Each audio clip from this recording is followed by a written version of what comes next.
Hello there. Thank you so much for joining us today. My name is Zachary Morris, and I'm the Senior Manager of Global Engagement here at Atlas Corps.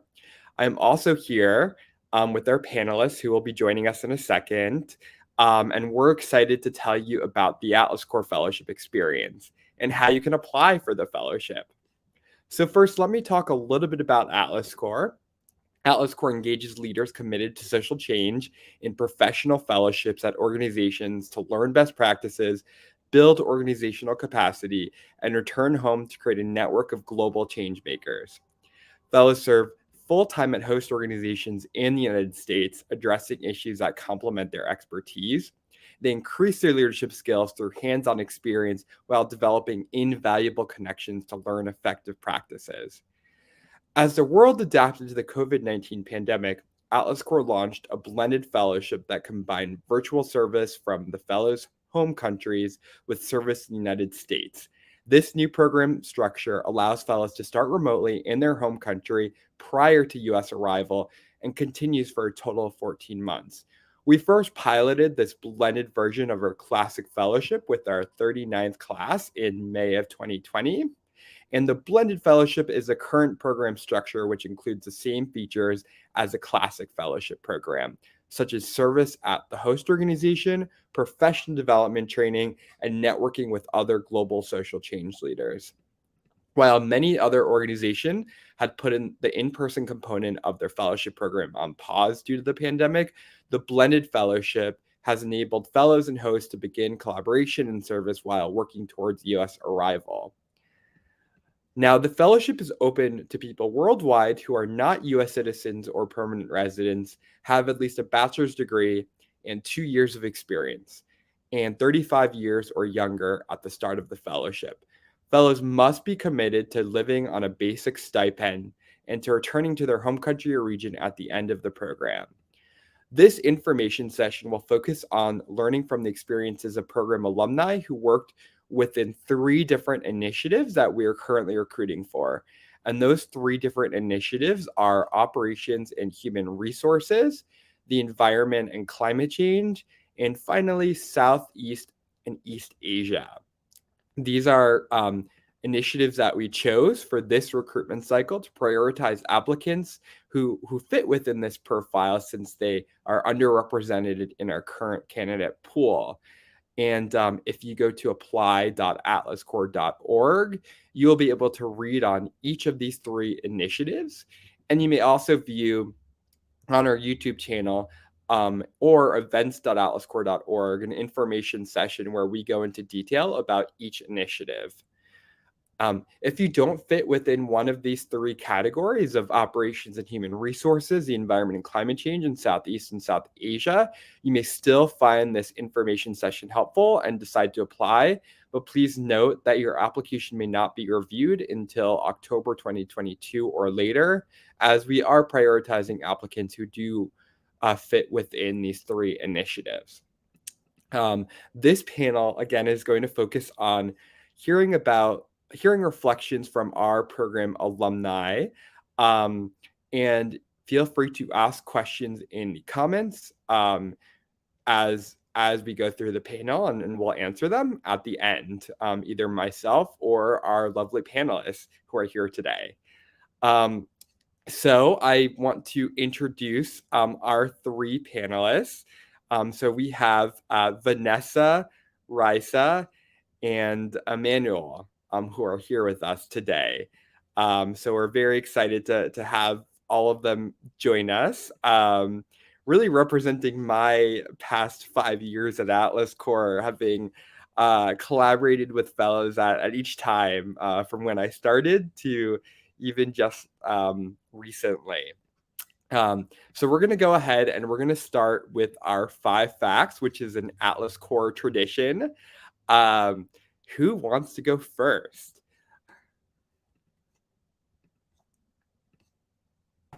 I can go first. I was gonna say we should go in the order of when you served. So if Yeah, sure. All right, Risa, go ahead. Okay, sure. I'll start. So my name is Riza. I'm an Atlas Corps fellow from the Philippines. I served at the Heartland Alliance International. It's an international human rights organization based in Chicago. A social issue I'm passionate about is sustainable development. And a fun fact about me, I am passionate about writing poems and creating pop-up cards. So surely friends and family will never receive off-the-shelf greeting cards from me. Ooh, okay. I need to get on your the birthday list to get some pop-up cards. Amazing. Okay, thank you, Raisa. My name is Vanessa Prado. I am an Atlas Corps Fellow from Nicaragua. I serve at the Nature Conservancy. This is an organization based in Washington, D.C. A social issue that I'm passionate about is climate change, awareness, and education. And a fun fact of me is that I am a mom of three big rabbits and one turtle of 18 years old. So she's like the older sister. And I have like many animals here at my home. So I'm so happy to be here too with you guys. Amazing. Great. So much fun. Great, thank you. Hi everyone. My name is Emmanuel Olawe. I'm an Atlas Corps alumni from Nigeria. I served at Charter Cities Institute, a research think tank based in Washington, D.C., and dedicated to building and promoting the ecosystem for charter cities across the globe. The social issue that I'm passionate about is economic empowerment, especially through business, and in the rural parts of Nigeria. And fun fact about me is I love to act. I have dreams of becoming a movie star at some point in my life. So we'll see how that goes. That's amazing. Well, thank you all for introducing yourselves with our traditional 5 facts. And another fun fact is we are all in different continents of the world right now. We have, Central America, um, over in Asia, the U.S. Or North America, and Africa. So that is really, really exciting. All joined together by the fellowship. So I'm going to go ahead and go into my first question. Um, let's start with you, Manuel. What were you doing before the fellowship, and what made you decide to apply to Atlas Corps? Great, great. Before the fellowship, I worked in banking. I did most of my banking experience was in impact work, working in the health, education, agri sectors of Nigeria and trying to help to build businesses and create jobs in those sectors. When I decided to apply to Atlas Corps, it was because one, I found out about Atlas Corps and I really loved the vision of the fellowship to provide global opportunities for people from wherever they were in the world. And I was at a point in my career as well where I was really keen on getting that global perspective, so I can, improve the quality of the work that I was doing in Nigeria. So it was a perfect fit for me at the time, and that was my primary motivation to apply. Amazing. How about you, Vanessa? So I was working in international development with NGOs here in Nicaragua. They were bringing students from the United States that were coming to support farmers in their job to plant vegetables, to plant the food that we eat. So I was working on that, and also I was starting one good project that I developed, that I designed, and then I was like gathering the partners, gathering the funding, and you know looking for funding in international competences, and convincing investors to connect with the idea. And then I just I saw the Atlas Corps program and I decided to apply because I believe that that was a good way to um, increase my skills as a project designer, and that was like the best thing that I did. Exciting. And then, Riza, how about you? Well, yeah. So I joined Atlas Corps in November of 2017. I was part of Class 27. Before that, I was working as the executive director of a local nonprofit organization that advocates for civic education and good governance. So it was also around that time that my organization was wrapping up a post-disaster response program in the communities affected by the 7.2 magnitude earthquake and super typhoon Haiyan, both of which happened in 2015. So I would say I was at a phase in my life where I have found a deeper sense of passion, commitment, and connection to development work after closely working with affected population communities who have withstand difficult moments. So there was a nagging sense of responsibility to know more, to hone in on my skills, and develop the best self that I can ever be. So I have considered pursuing further studies, but at that point, I already had a master's degree in international relations and development. So I wanted to pursue something that will allow learning by doing while maintaining my professional status, something that will bring my knowledge and skills and values to another level. And the Atlas Corps Fellowship was all about that. Amazing. And I think that's a good transition to learning more about the role at your host organization. I'd love to hear about what you did during your fellowship with the host org, in terms of activities that you completed during your service. Sure, Zach.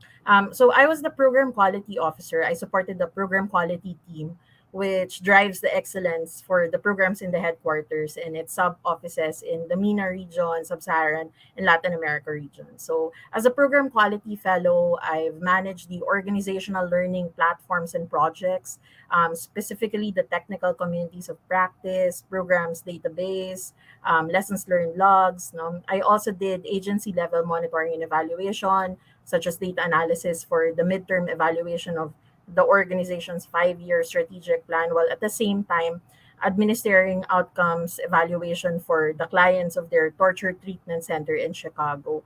So, and more importantly, I also manage a multi-phase data collection solution project for case management and M&E system in pilot priority countries such as Cote d'Ivoire and Iraq. So those are the things that I've done as a program quality officer of Heartland Alliance International. Very, very exciting. Thank you for sharing. And who wants to go next? I can go next. So I was at the Nature Conservancy Ecosystem Disaster Risk Reduction Fellow in charge of leading a project about coastal ecosystem protection, such as mangroves and coral reefs, and especially focusing on Indonesia and Micronesia. So I was designing the Conservancy Strategy Toolkit, Nature Protects People, and promoting the partnership with the International Federation of Red Cross and Red Crescent Societies.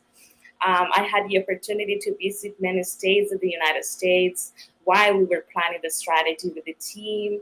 And it was like the best experience ever, sharing with such illuminated minds, putting together ideas and making them possible.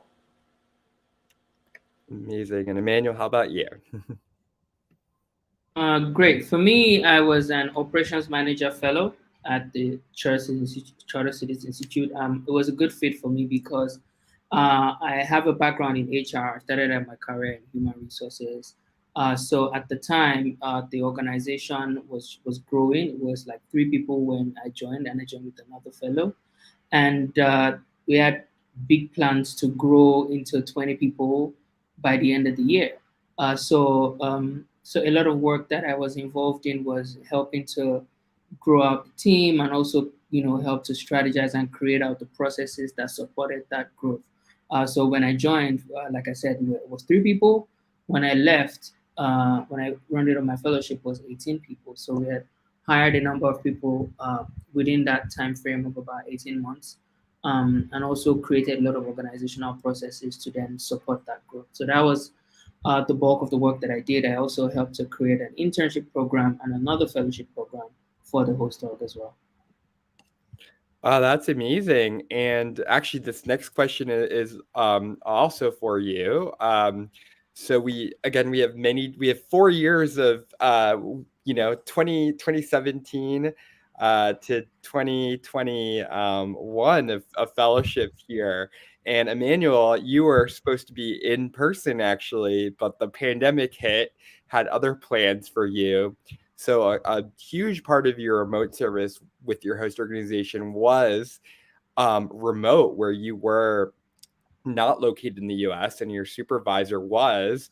So what were some of the challenges and how did you overcome them? And clear that you did helping create organizational processes within sort of the operations framework, and I mean being able to manage the hiring of and growing of so many people. What were challenges and how you overcame them, and what were successes? Yeah, great. I mean, that's a valid question. I think that sometimes the most significant challenge is working across different time zones. When I started, I remember I was 6 hours ahead of the DC time. At some point, when daylight savings time did its thing, it became 5 hours, and all through that period, I had to first of all like wrap my head around working with people who are 6 hours behind me. What that meant for me sometimes was that I had to do work a bit later in my time because it was obviously like afternoon for them or something. But I think what was key to helping to manage that was clearly communicating what was possible and what wasn't possible from the start, because sometimes you can't really like just adjust your life to be 6 hours behind. You have to try to work together to make sure that you find a balance into when you are available and when you're not. So what I did was I did maintain almost like a regular 8 to 5 schedule for myself in Nigeria, and we had like a 4 or 5 hour window each day where we could have meetings. So like team meetings or like interviews and things that needed to happen, where we needed people on a call, we just was use them during that window, and it will be afternoon for me and early morning in DC. So that was something. And my host organization was pretty flexible as well, and we're able to overcome that time barrier that way. I think another thing is tools. So technology is very important to being able to do remote work. Uh, we used a number of tools in my host org that made life easy. So from communication tools like Slack to like just work or project management tools like Notion, those types of things, even like WhatsApp sometimes, those types of things like helped us to be able to communicate freely and even work synchronously on a number of occasions. I think the last thing I'm going to say is also being able to forge relationships online. Because if you are serving in person, you're able to see people, read people's reactions, or like show your personality in person. But virtually, you have to find a way to make that shine over Zoom. And I think that that's something that I had to be a lot more proactive about, in reaching out to people, having coffee chats with people, initiating meetings, because I wanted to also, I was lucky that I was a small org when I joined, but even as we grew, it was important that I, kept on that tradition and proactively reaching out and trying to connect with people so that I didn't miss out that part of the fellowship. So I think those were a number of challenges and, a brief idea of how I was able to deal with that. Amazing. Well, thank you so much for sharing.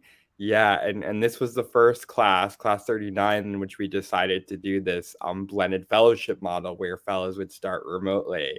And great experiences. Before we went live, we were talking about the two amazing virtual dance parties that we had with the fellows, and Emmanuel was a great fun participant in that. Yeah, and the virtual workout session as well. That was pretty amazing. I remember Oh, being yes. in my apartment in Lagos and doing this high intensity workout over Zoom and just being knocked out after. It was pretty great. Oh, yes, I remember that too. That was a lot of fun. All right. So my next question is for Vanessa and Raisa. We heard a little bit about Emmanuel's professional accomplishments and success of the remote service, but what was one professional accomplishment that you're proud of from the fellowship? Well, okay. My most remarkable accomplishment was to participate in the global platform for disaster risk reduction that was in Geneva, Switzerland. So I never thought that when I got to the US, I was going to travel so much with this organization, and going through Europe. So I designed an Ignite stage there to present both partners, the Nature Conservancy and the International Federation of Red Cross, to share their commitment to implement the Nature Protects People campaign. So that was one of my biggest accomplishments professionally. I still remember that with much love, and yeah, that was the one, of course. Oh, wow. Could you tell me a little bit more about the Nature Protects People campaign? Is that what it's called? Yeah.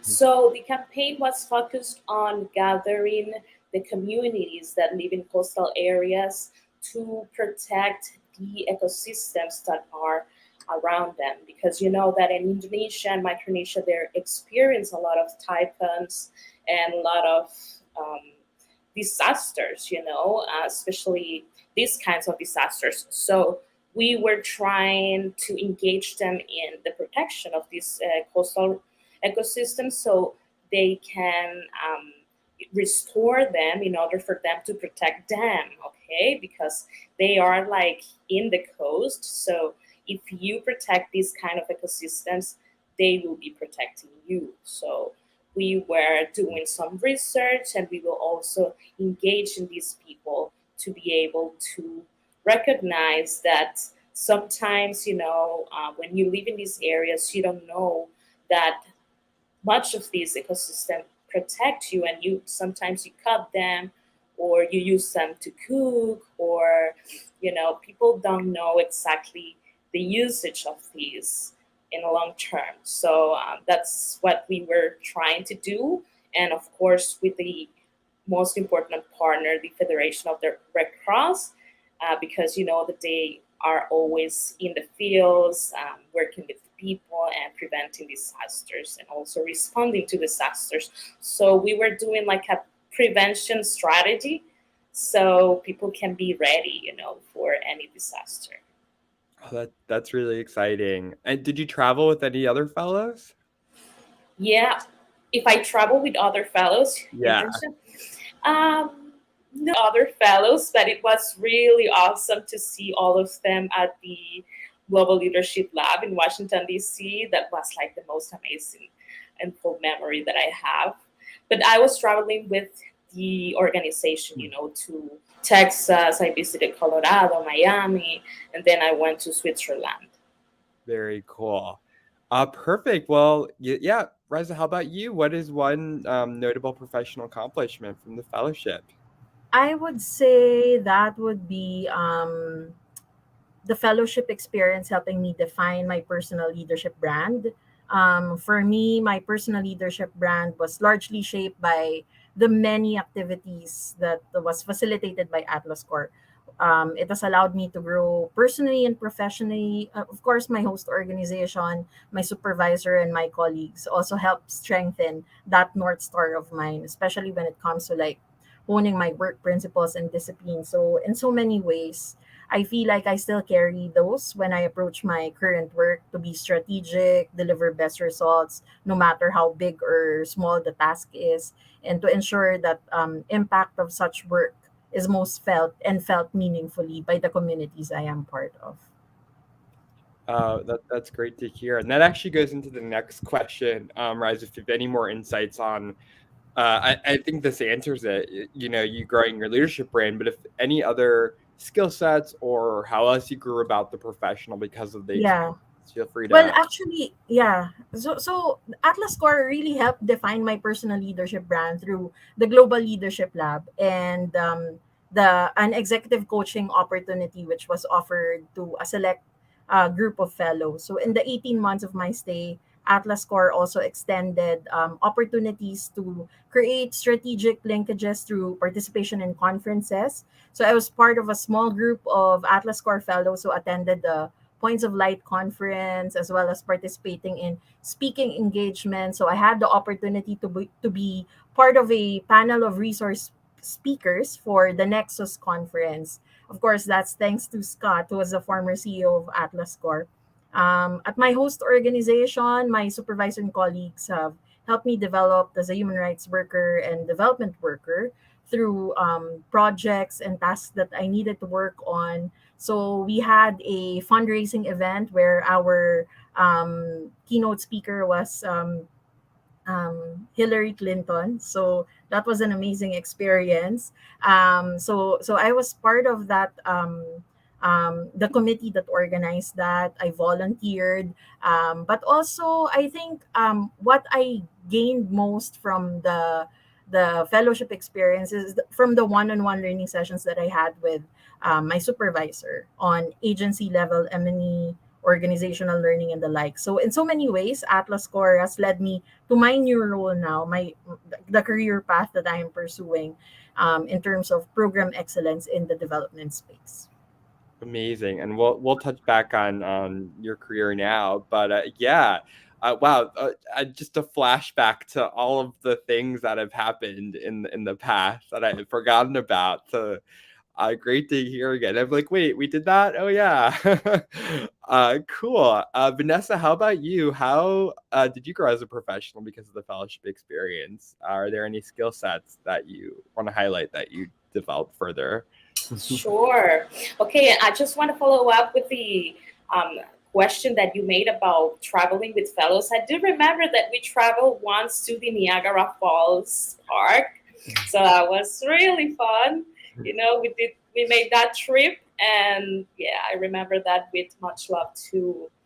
So, as my skills, of course, I developed project management skills and campaign design skills, of course, community engagement skills, because we needed to gather the community of Indonesia and Micronesia all remotely, but I was like in charge of gathering all the persons that were leading the projects there in the in the places that we were trying to engage. So it was really, really good to, be able to increase that skills in my professional development.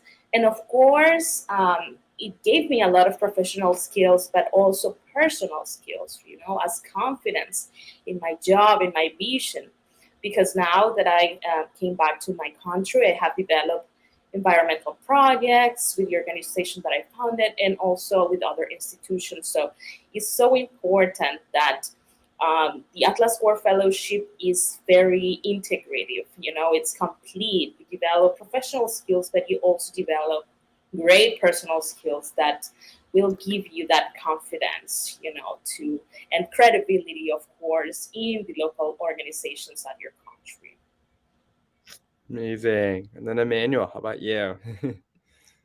For me, I think that I was privileged to do something that I had never done before, which is really like help an organization grow from being a very tiny organization that was had only one office in DC to really becoming an international organization that could now set up branches in other parts of the world. I think that sometimes as an operations or administrative or like HR person, because you're not maybe involved in the everyday core research that or like the core business of the org, sometimes you don't realize how much the work you do is really the foundation for everything the organization is able to achieve. So I think that one of the things that the fellowship experience really helped me realize is really how like critical your work is, right? And why this is important, and it was important every day in my host organization that we did what we did so that the research team and all of the other teams could do what they did.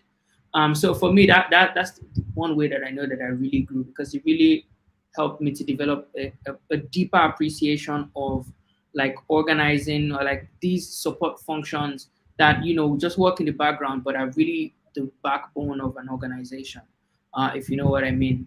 And like I learned a lot of skills. It was also the first time that I had the chance to work with a really diverse team, because I mean, yeah, I was from Nigeria. There were no people from the US, but we also had people who worked with us that were from India, from a number of other African countries, and it was a really diverse organization. And I really learned, like in person every day, you're interacting with people who are quite different from you, but are also very similar to you in many ways. And learning to appreciate that difference and also appreciate the similarities that connect us all. So I think that, it really opened my mind to like a really global perspective of like people and even work as a whole. So yeah, those for me, I think, are the ways that I really grew as a result of that fellowship experience. That's great to hear, and I liked how you talked about your role within operations and that context and how it underpins a lot of all of the other work that the organization does. I think that's really cool to hear. And actually, today is the first day of that. Our operations manager at Atlas Corps is starting. Her name is Sabrina, so very excited to collaborate in that aspect. Wishing her all the best, wherever she is. Awesome. I will let her know that we did a call out for her. Perfect. Well, so my last question here before we open up to the audience for a couple of questions from them is, how has the fellowship enabled you to promote initiatives you care about from back home after your fellowship? Or how has the fellowship helped you form or lead you to where you are in your social impact career?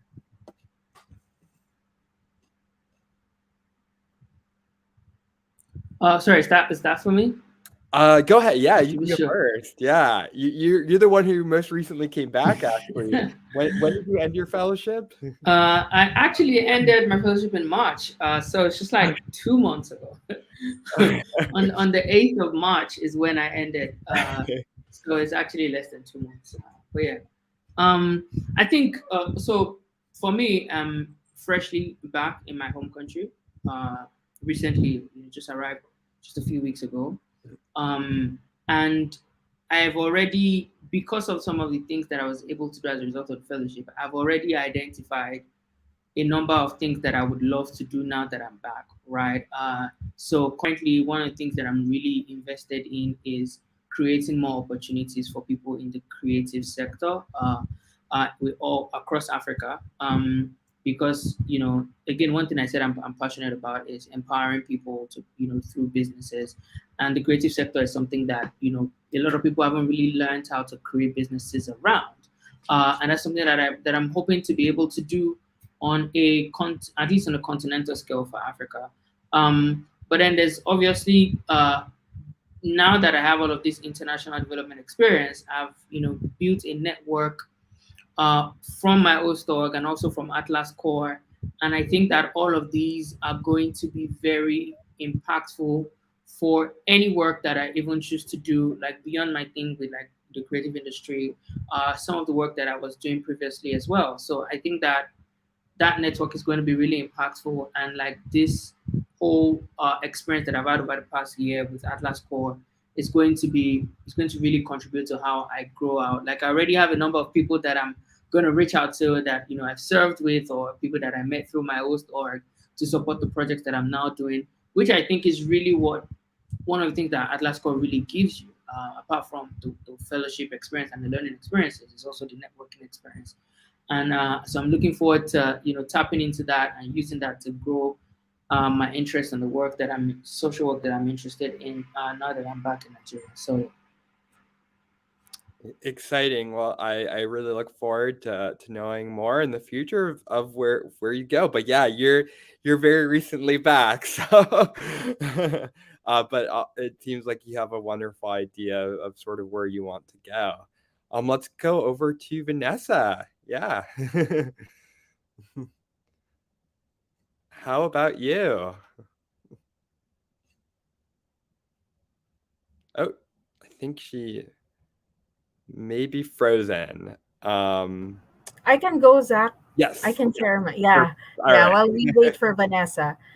So for me, I think it would be the adoption and application of all the tactical and strategic ways of pursuing program quality or program excellence, which were best demonstrated by the new lens that I brought in from my US experience while serving at my host organization. So navigating and managing organizational changes, developing tools and cascading them, securing buy in by collaborating and influencing, and building capability for all looked a lot easier to do because of the great exposure that the fellowship has given me. And currently, I'm applying all those learnings as I am leading the program excellence unit of a corporate foundation.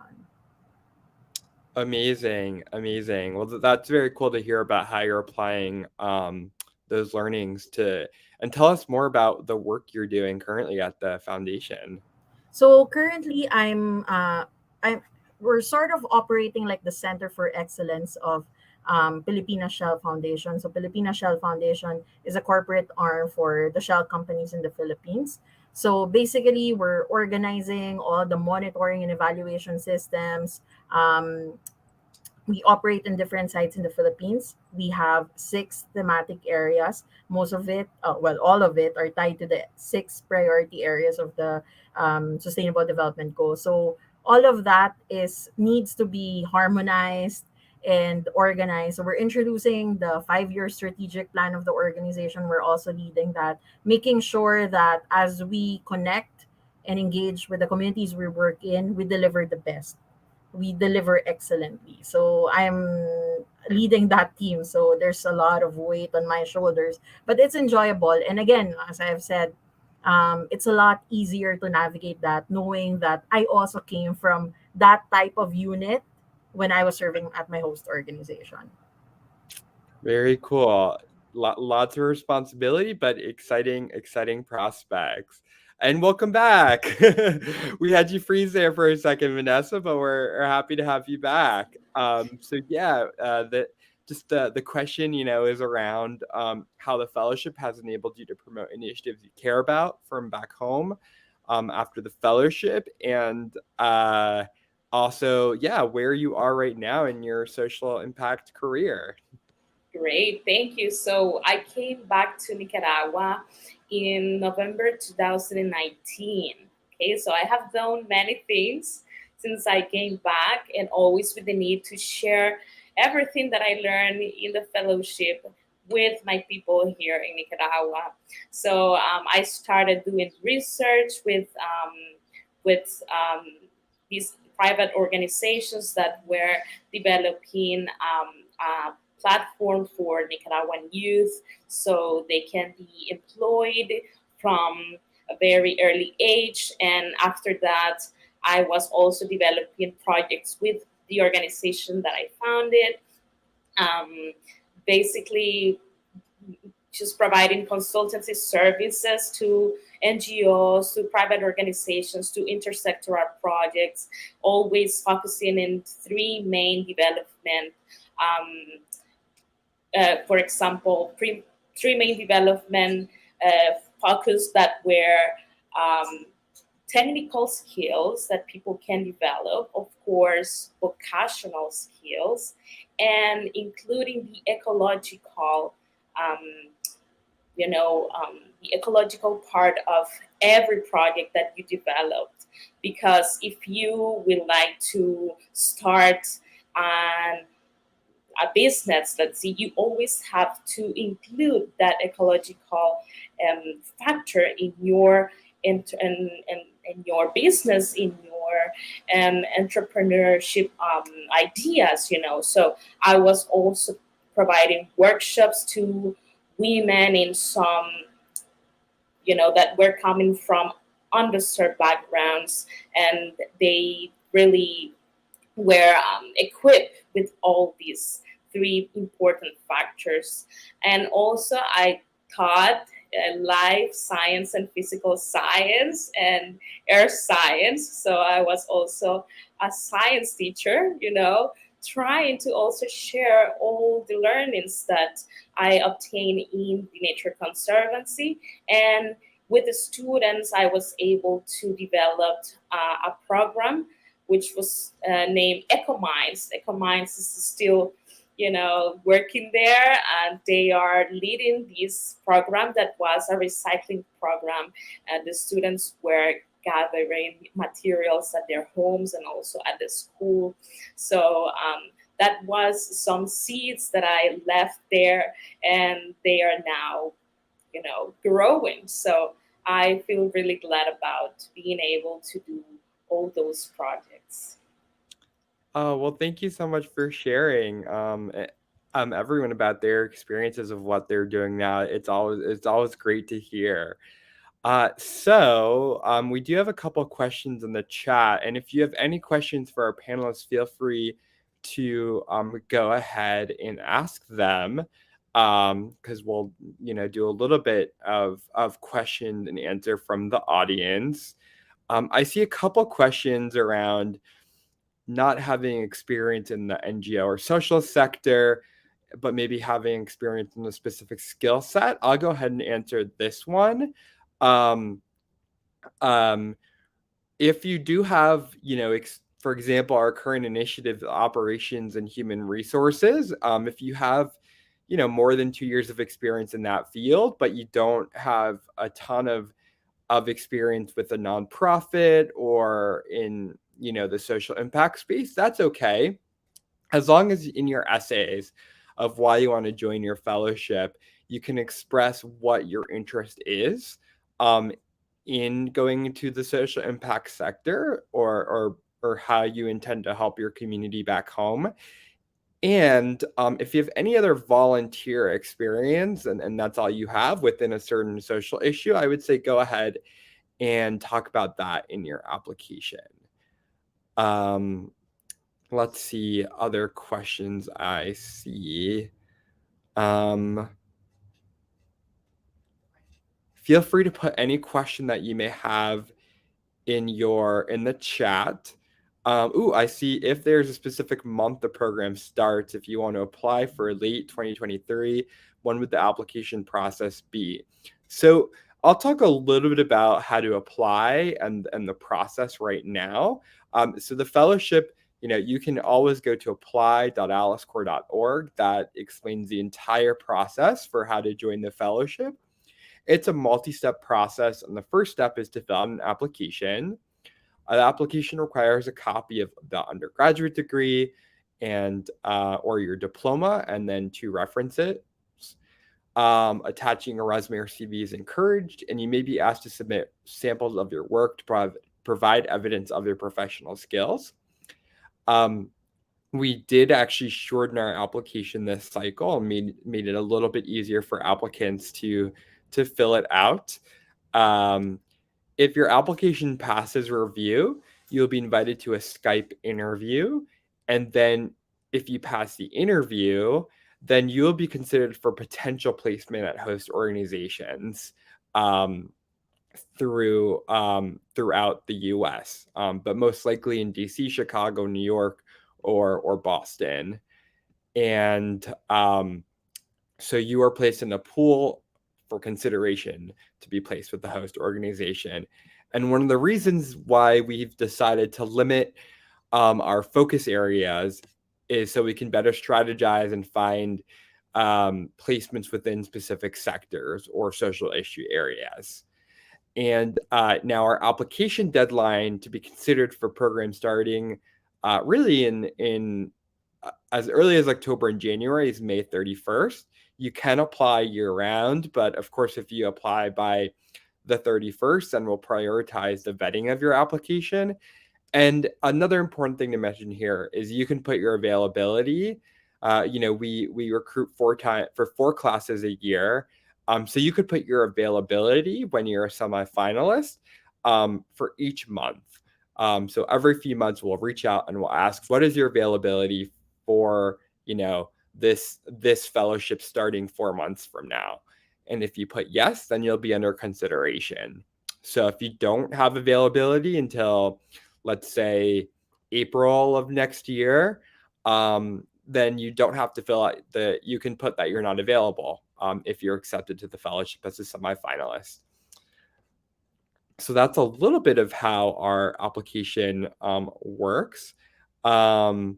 And if you want to read more about each initiative and what we're looking for within climate or operations and human resources, or any of our initiatives, you can go to apply.atlascorps.org, and we have website descriptions for each of these focuses where we place. You cannot be a beginner in English to be part of the program, unfortunately. We do require a higher level of English to join the fellowship, because you'll be 40 hours a week serving with the host org and communicating that way. And we do expect you. I see another question about being based in Finland. You do have to. We do hope for you to return to your home country or region after the fellowship, but really the requirement is just that you leave the U.S. But we are looking for fellows who want to make a contribution to their country or region of the world. So those are some of my answers. Yes, and professional, I see, is professional experience mandatory for applying for the fellowship? You need at least 2 years of experience, and preferably 2 years of experience within a specific skill area, at least. So whether that be 2 years of experience in operations, human resources, 2 years of experience in program management, and in the environment, we are looking for at least 2 years. Now, any questions from we do have to close soon, but I wanted to open up to the panel again. Are there any other suggestions or advice that you want to give to our candidates interested in applying, whether that's advice on applying or any other advice?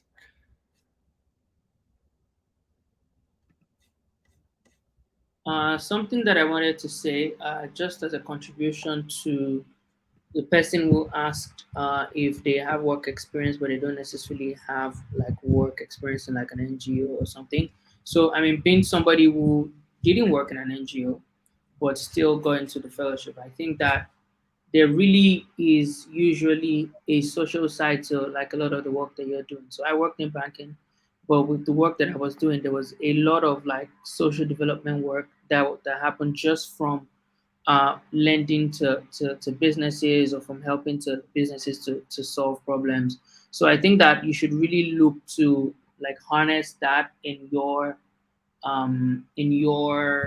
application essays, right? To really like trace it and really like understand and try to see the impact, the larger impact that your work has, not just on like the organization that you work with, but on the clients and the people that in the community that you serve, and let that shine through in your application. And that can also, help improve the quality of the application and your eligibility for the fellowship. Amazing. Thank you for that. Good advice. So my advice for potential applicants is to be authentic in your application. Be authentic. Share your passion clearly. Share it clearly. This is what I came to the world to. This is my purpose. And be honest with your background. And of course, always open to learn new things.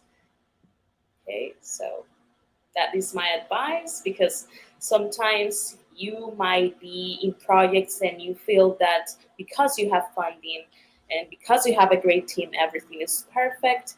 But then you will see during the fellowship how obstacles also shape the project and how that also shape your professional development. So be authentic always, and I wish you all the best and much luck in your applications. Amazing.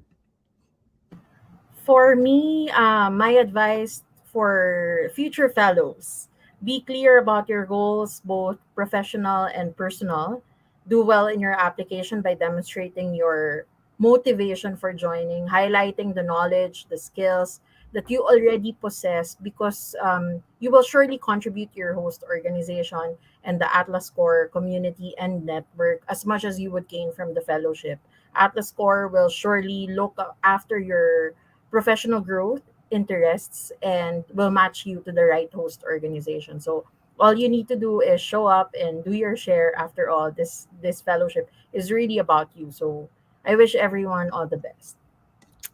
Amazing. Well, thank you so much for your insights. I'm going to go ahead and say some closing thoughts. Probably should have closed a lot sooner, but this was selfishly also my time to hear from Vanessa Rice and Emmanuel and what they're doing right now. So there was a double purpose to this webinar. So yeah, it it can take a couple months and longer to get through the competitive application and selection process. So I encourage you to go ahead and start your application and definitely apply by the May 31st deadline. There is another webinar if you go to events.atlascorps.org, and I will put that in the chat right now, and that you can go ahead and you can see your previous information session that talks more about each initiative and what you need to be eligible for to apply. So I'm going to put that in the chat. And then another thing is that we will be sending, if you start your application, we are going to have another info session. Details will be sent through all of everyone who starts their application in our system. And that will be tips on how to put together a successful application. That is our last webinar focus. If you have visited our website and look at the frequently asked questions and you still have questions, feel free to email us at apply@atlascorps.org. That is our email.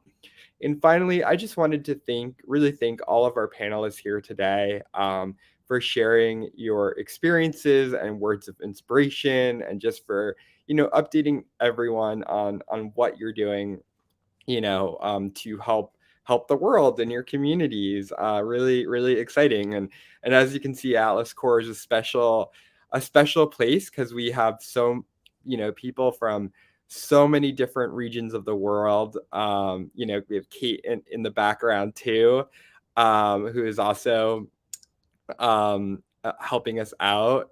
So yeah, just thankful to have everyone here today. And again, I would like to thank our audience for joining our call and hearing about our blended and classic fellowship experience within these 3 initiatives, and what everyone has learned and grown during the fellowship. So thank you so much out there, everyone, and I hope you have a good morning, day, or evening, depending where you are.